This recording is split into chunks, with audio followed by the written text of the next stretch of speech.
28절을 볼까요? 야곱이 애굽 땅에 들어가서 벌써 17년이 지나가요. 그러니까 17년이라는 기간 동안에 흉년이 다 지났죠. 기근이 다 끝났죠. 그리고 그곳에서 정착하고 이스라엘 사람들이 생육하고 번성하는 그런 과정 가운데 있었어요. 그의 나이가 147세입니다. 야곱이 그 바로 왕 앞에 섰을 때 자기는 그렇게 나이가 많지 않은 자다. 우리 조상들에 비해서는 나는 참 어린 나이다. 이렇게 생각을 한다고 바로에게 얘기를 했어요. 그러고 나서 17년이 지나서 이제 147세가 돼요. 그러자 그가 죽을 날이 되었습니다. 그 아들 요셉을 부릅니다. 그에게 뭐라고 얘기하느냐? 이제 내가 네게 은혜를 입었거든 청하노니 내 손을 내 허벅지 아래에 넣고 인애와 성실함으로 내게 행하여 애굽의 나를 장사하지 아니하도록 하라. 애굽 땅에 정착해서 거기에서 영원히 사는 것이 아니라 이 야곱은 자기가 가나안 땅, 그 땅이 하나님으로부터 약속을 받은 언약의 땅인 것을 알고 있었어요. 그러니까 그 언약의 땅에 자기가 묻혀야 된다라는 것을 요셉에게 알려주는 거예요. 이 신앙에 이걸 우리는 유업이라기도 하고 유산이라기도 해요. 그런데 요셉을 불러서 특이한 행동을 하나 하죠. 네 손을 내 허벅지 아래에 넣어라. 이 허벅지 아래에 넣으라고 하는 것은요, 이게 번역상 그냥 허벅지 아래라고 표현을 한 것이지 실제로는 어떤 뜻이냐면은 남자의 아주 중요한 생식기, 그 생식기에 손을 대라 이런 뜻이에요. 여러분 생각할 때 어떻게 그런 추접한 짓을 하느냐 이렇게 생각하는데 그게 아니고요. 이스라엘 백성이 하나님께 언약을 받았어요.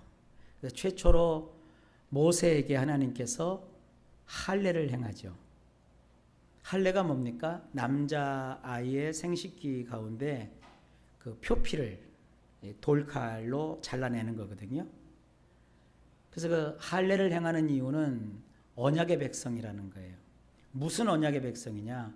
하나님이 그들의 하나님이 되고 저들은 하나님의 백성이 되는 거예요.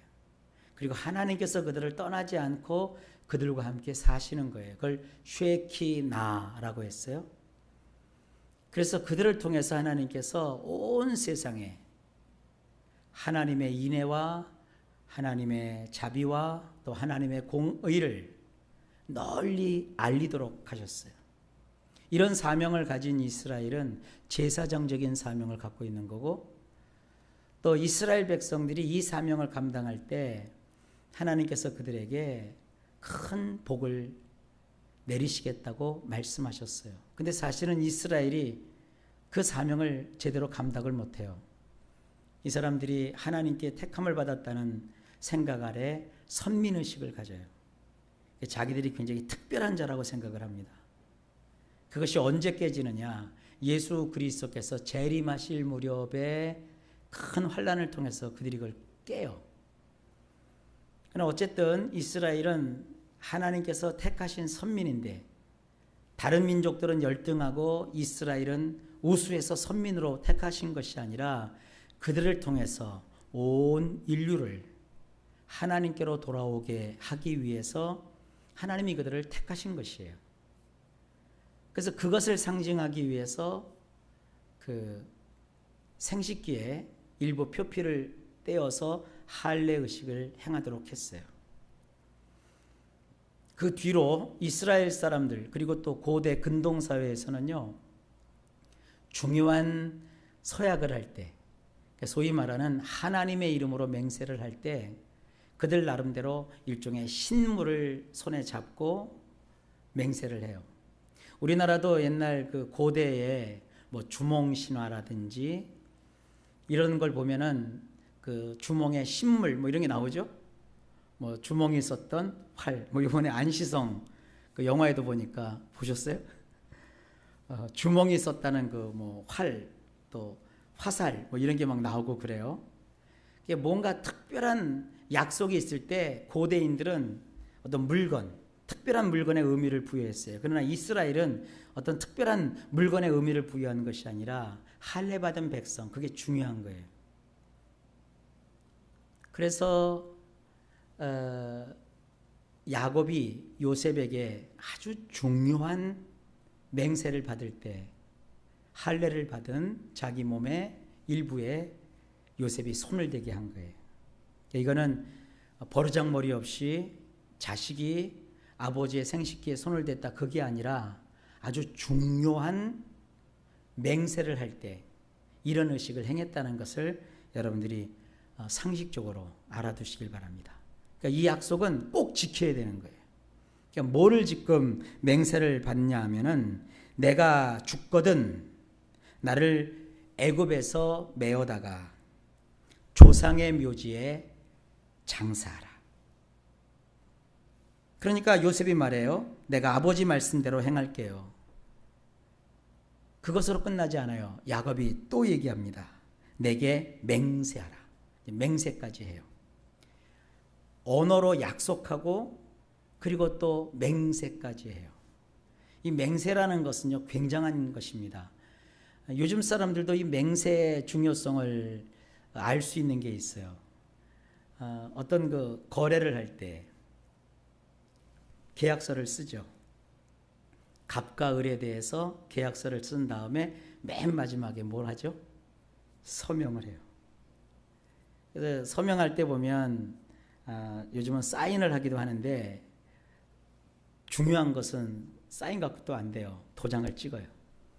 더 중요한 건 법원 앞에 가서 법무사라든지 변호사 사무실에 가가지고 뭐까지 하죠?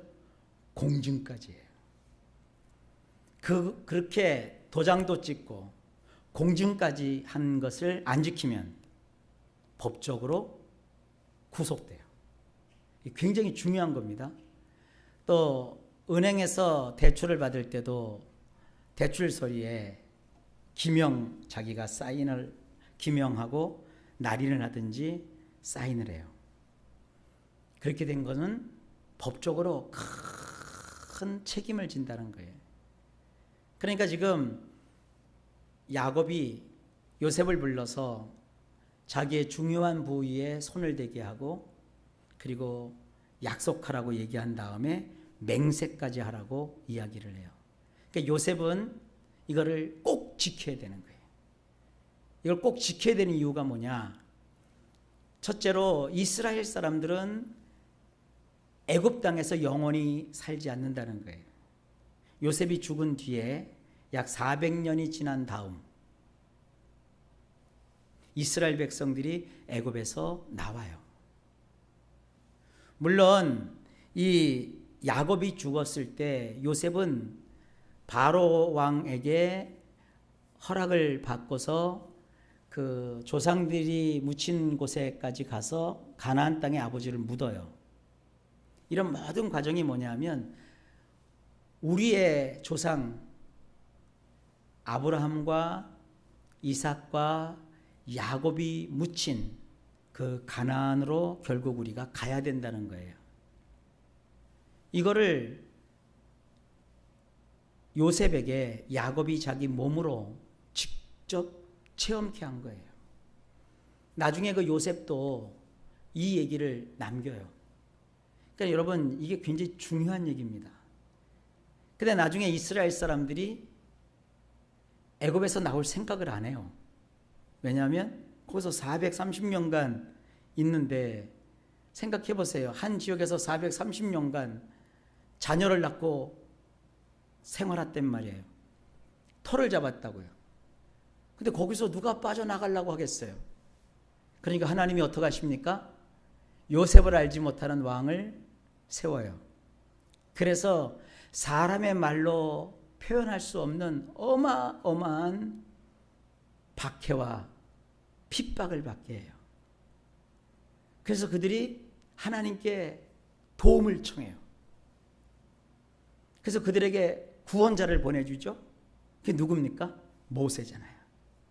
모세를 통해서 이스라엘 백성들을 애굽에서 나오게 해요. 근데 광야길에 들어서서 그들은 가나안에 갈 생각보다는 자꾸 어디를 돌아봐요? 애굽에서 먹었던 부추, 애굽에서 생활했던 편안하고 안락한 삶, 노예 생활이었고 종살이를 하고 핍박과 고난을 겪으면서 살려달라고 애걸복걸했던 것은 싹 잊어버리고, 우리가 광야에서 뭐 하는 거냐, 우리를 죽이려고 여기까지 하나님이 우리를 끌어내신 거냐, 이렇게 하나님께 원망하고 불평했다고요. 그러니까 나중에 바울이 뭐라고 얘기합니까? 신약 성경에서 이스라엘 백성들처럼 어리석게 원망하고 불평하지 말라 이거예요. 원망하고 불평한 사람들은 광야에서 다 멸망했어요. 약속을 받고 하나님의 말씀의 언약을 알고 있는 우리들은 이 세상이 영원히 머물 처소가 아닌 것을 알고 계셔야 합니다. 근데 요즘은 우리 그리스도인들이 세상이 너무 좋다 보니까 세상을 떠나갈 생각을 안 해요. 그냥 여기가 좋은 거예요. 이 세상에서 영원히 살고 싶어 하는 거예요. 사실 우리 예수 믿는 분들은 죽어서 사실은 묘지도 남길 필요도 없어요. 돈 낭비요. 근데 이 땅에서 그래도 내 이름을 남기겠다고 그냥 세상에 어느 가문을 보니까 묘지를 조성하는 게 집값보다 더 비싸. 몇 수억을 들여가지고는 묘비를 막 쓰고 묘지를 꾸미고 막 의리빛과 번쩍하게 만들어놨어요. 그게 무슨 일이에요 그게? 주님 오시면 그 무덤이 열려요. 그래 아무런 의미가 없는 거예요. 근데 우리는 그런 건 생각 안 해요. 그냥 이 땅에서 잘 되고 이 땅에서 잘 먹고 이 땅에서 성공하고, 이 땅은 나와야 될 애굽 땅인 걸 여러분 잊으시면 안 돼요. 요셉은 야곱의 그 중요한 생식기에다 손을 대고 약속을 했고 맹세를 했지만, 우리는 예수 그리스도의 십자가 앞에서 주님과 함께 죽고 주님과 함께 나는 살겠다고 맹세를 하고 세례를 받고 이 땅에 살지만 하늘에 속한 하늘의 시민권을 가진 하나님의 자녀로서 살아간다는 사실을 잊으시면 안 돼요.